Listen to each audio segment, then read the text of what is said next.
ओम शांति। बाप दादा कहते अब घर चलना है। घर चलने के लिए संपन्न संपूर्ण बनो। अंतिम जन्म का अब अंतिम समय चल रहा है। थोड़े का भी थोड़ा बचा है। तो बाप दादा कहते अब खुद को मर्यादा पुरुषोत्तम बनाओ। पुरुषोत्तम स्थिति का अनुभव करो। मर्यादा पुरुषोत्तम बनाने के लिए बाप दादा ने हमें अनेक श्रीमतें दी। तो बाप दादा कहते यह पुरुषोत्तम संगम युग मर्यादा पुरुषोत्तम बनने का युग है। पुरुष नहीं, नारी नहीं, लेकिन पुरुषोत्तम है। इसी स्मृति में सदा रहो। पुरुषों में उत्तम पुरुष प्रजापिता ब्रह्मा को कहा जाता है। तो ब्रह्मा के बच्चे आप सब ब्रह्मा कुमार कुमारियां भी पुरुषोत्तम हो।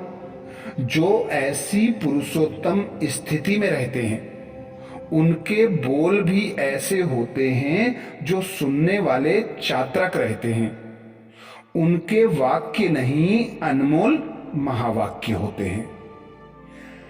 आपका टाइटल है मर्यादा पुरुषोत्तम। ये मर्यादाएं ही ब्राह्मण जीवन के कदम हैं। अगर कदम पर कदम नहीं रखा तो मंजिल कैसे मिलेगी? ये मर्यादाएं ही कदम हैं। अगर इस कदम में थोड़ा भी नीचे ऊपर होते हो तो मंजिल से दूर हो जाते हो और फिर मेहनत करनी पड़ती है। और बाप दादा को बच्चों की मेहनत अच्छी नहीं लगती। कहते हैं सहज योगी और करते हैं मेहनत। बाप दादा के कर्तव्य की स्मृति रखो कि बाप दादा के साथ में भी अधर्म विनाश और सत्य धर्म की स्थापना के कर्तव्य अर्थ निमित्त बनी हुई हूं।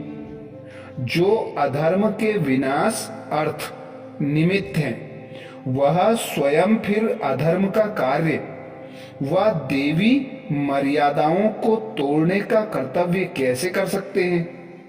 मैं मास्टर मर्यादा पुरुषोत्तम हूं तो मर्यादाओं को तोड़ नहीं सकता।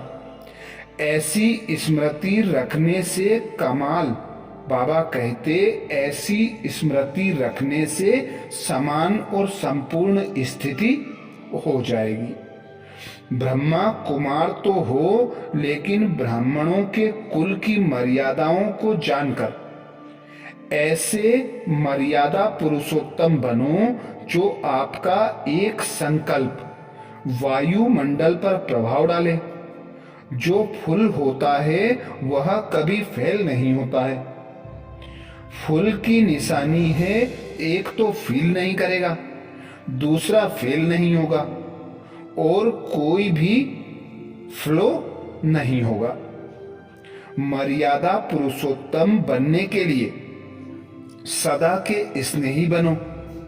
बाप का स्नेही बनना अर्थात सदा सहयोग प्राप्त होना, जिससे मुश्किल बात सहज हो जाती है। जो सदा स्नेही होंगे उनकी सूरत से सदा स्नेही की मूर्त प्रत्यक्ष दिखाई देगी। उन्हें कोई भी मर्यादा पालन करने में मेहनत का अनुभव नहीं होगा। जो मुरब्बी बच्चे हैं उन्हें ही मास्टर सर्वशक्तिवान अथवा मर्यादा पुरुषोत्तम कहा जाता है। उनका एक संकल्प भी मर्यादा के विपरीत नहीं चल सकता। मर्यादा पुरुषोत्तम अर्थात कोई भी संकल्प रूपी कदम ईश्वरीय मर्यादा की लकीर के बाहर ना हो। अमृत बेले से रात के सोने तक हर कदम मर्यादा अनुकूल स्मृति वृत्ति और दृष्टि भी सदा मर्यादा प्रमाण हो। बाप दादा कहते अमृत बेले से रात के सोने तक हर कदम मर्यादा अनुकूल स्मृति वृत्ति और दृष्टि भी सदा ही मर्यादा प्रमाण हो। संगम युगी कायदों में फायदा है। ये बंधन नहीं है, लेकिन यह निर्बंधन बनाने का साधन है।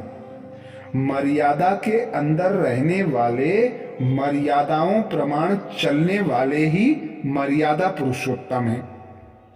ब्राह्मण जीवन में बेहद के व्रत को पालन करना ही मर्यादा पुरुषोत्तम बनना है। जैसे भक्त लोग विशेष दिन पर कोई ना कोई प्रकार का व्रत रखते हैं, लेकिन उनका है एक दिन के लिए व्रत और आपका है अविनाशी बेहद का व्रत। ब्राह्मण जन्म में अपने पवित्रता का व्रत धारण कर लिया। बाबा कहते, ब्राह्मण जन्म में आपने पवित्रता का व्रत धारण कर लिया। मर्यादा पुरुषोत्तम आत्माओं का एक एक बोल ऐसा होता जिसे सुनने के लिए सब चातक होते, सोचते हैं कि कुछ बोले और हम सुने। इसलिए जो भी बोलते हो वह व्यक्ति, समय, संगठन, स्थान, वायुमंडल को देखकर बोलो। रमणीकता का गुण अच्छा है, लेकिन व्यर्थ की हंसी मजाक ना हो, अधिक बोल ना हो, किसी के दिल को दुखाने वाले बोल ना हो, आराम देने वाले बोल हो, तब कहेंगे मर्यादा पुरुषोत्तम। आप बच्चे लॉ मेकर हो, मर्यादाएं व नियम बनाने वाले हो। इसलिए जो बात मन को पसंद है, मन मानता है, उसी प्रमाण मर्यादा की लकीर के अंदर चलते चलो, मजबूरी से नहीं चलो। जो खुशी से किया जाता है उसमें बंधन नहीं लगता है। किसी भी बात में जब मेहनत का अनुभव हो तो उस समय चेक करो कि किस श्रीमत के मर्यादा की लकीर से बाहर जा रहे हैं। चाहे संकल्प में, चाहे बोल में, चाहे कर्म में, जब मर्यादा की लकीर से बाहर निकलते हो तब माया की आकर्षण मेहनत कराती है। अभी जो अनेक साधन मिले हुए हैं यह थोड़े समय के लिए हैं। इन आराम के साधनों को कार्य में लगाते राम को नहीं भूल जाना, सच्ची सीता होकर रहना। मर्यादा की लकीर से संकल्प रूपी अंगूठा भी निकला। बाबा कहते, मर्यादा की लकीर से संकल्प रूपी अंगूठा भी नहीं निकालना, क्योंकि यह साधन यदि बिना साधना के यूज करेंगे तो स्वर्ण हिरण का काम कर लेगा। मर्यादा पुरुषोत्तम उसे कहा जाता है जो किसी भी व्यक्ति और विभव के लगाव और झुकाव से अपने आप को सेफ रखता है। अगर किसी के लगाव झुकाव में आए तो बाप के स्नेही बनने के बजाय, सहज योगी बनने के बजाय, कभी सहयोगी, कभी सहज योगी, कभी वियोगी दोनों अनुभव करते रहेंगे। कभी याद, कभी फरियाद, ऐसी अनुभूति में रहेंगे तो कंप्लेन कभी पूरी नहीं होगी। मर्यादा की लकीर तो ब्राह्मण जीवन, ब्राह्मण जन्म से बाप दादा ने दे दी है। मर्यादा की लकीर के अंदर रहने वाले बाप के आज्ञाकारी बच्चे माया को दूर से ही पहचान लेते हैं। जब पहचानने में देरी करते हैं व गलती करते हैं तब माया से घबरा जाते हैं। जैसे यादगार में कहानी सुनी है, सीता ने धोखा क्यों खाया?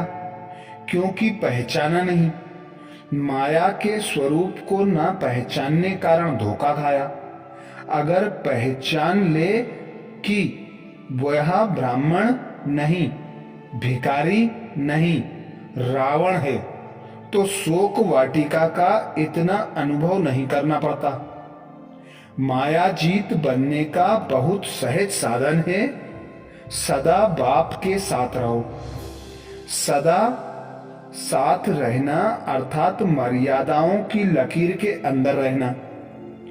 इससे एक एक विकार के पीछे विजयी बनने की मेहनत करने से छूट जाएंगे।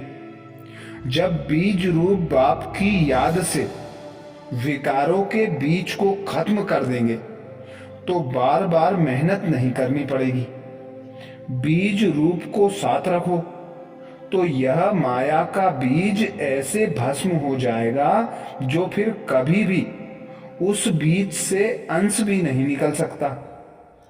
दूसरे का अवगुण वर्णन करना अर्थात स्वयं भी पर चिंतन के अवगुण के वशीभूत होना। दूसरे की कमजोरी वर्णन करना अर्थात अपने समाने की शक्ति की कमजोरी जाहिर करना। इसलिए कभी भी आत्मा को सदा गुणमूर्त से देखो। अगर किसकी कोई कमजोरी है भी, मर्यादा के विपरीत कार्य है भी, तो बाप दादा की निमित्त बनाई हुई सुप्रीम कोर्ट में लाओ। खुद ही वकील और जज नहीं बन जाओ। यह ईश्वरीय कायदा है। तो बाप दादा ने हम बच्चों को संपूर्ण संपन्न बनने के लिए सितंबर मास में 15 सितंबर तक जो श्रीमतें दी उनका हमने इस वीडियो में मनन किया। अब आगे 16 से 31 तक के मनन के लिए अगले वीडियो में फिर से मिलेंगे। अच्छा, ओम शांति।